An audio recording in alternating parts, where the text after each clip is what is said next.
హనుమంతుని నుండి మనం ఏం నేర్చుకోవాలో ఈ వీడియోలో చూడండి. మన జీవితంలో ఎంత పెద్ద సమస్య వచ్చినా హనుమంతుడి పేరు జపిస్తే మనకు ఒక కొత్త ధైర్యం వస్తుంది.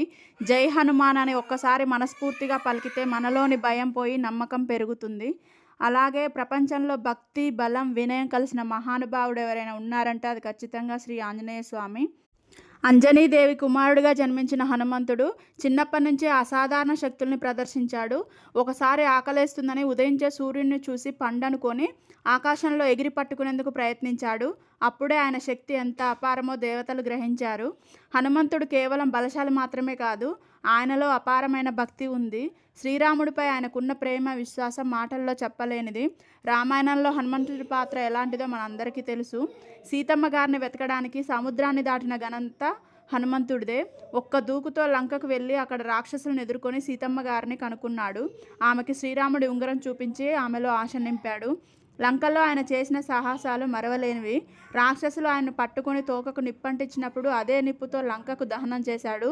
కానీ సీతమ్మ గారికి మాత్రం ఏ హాని కలగనీయకుండా చూసుకున్నాడు. రావణుడి యుద్ధంలో హనుమంతుడు కీలక పాత్ర పోషించాడు.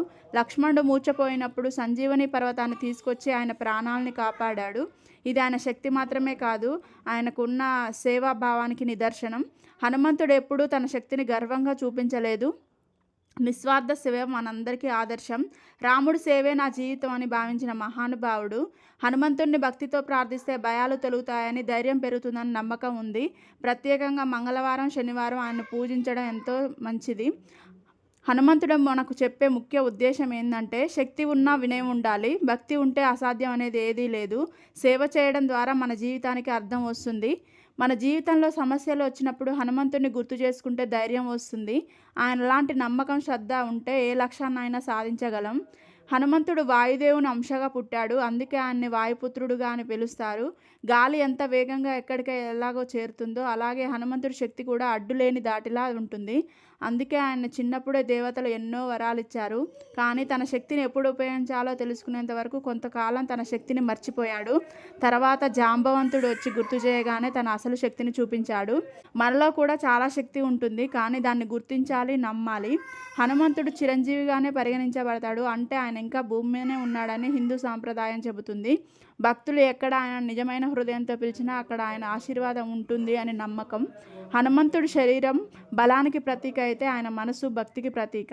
శ్రీరాముడి పాదసేవలో ఆయన ఎప్పుడూ తలమునకలై ఉన్నాడు. రాముడు ఆయనకు దేవుడు మాత్రమే కాదు, గురువు, స్నేహితుడు, జీవిత లక్ష్యం అన్నీ కూడా.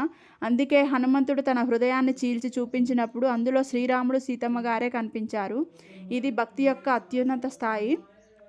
హనుమంతుడు మనకు నేర్పేది ఏంటంటే, స్వార్థం లేకుండా సేవ చేయాలి. సేవ నుంచి మనం ఏమీ ఆశించకూడదు. మన గురువులను గౌరవించాలి. మన లక్ష్యం పట్ల నమ్మకం ఉండాలి. ఇంకొక ముఖ్యమైన విషయం ఏంటంటే, హనుమంతుడిని పూజిస్తే దృష్టి దోషం, భయం, నెగిటివ్ ఎనర్జీ మొత్తం తగ్గుతాయని నమ్మకం.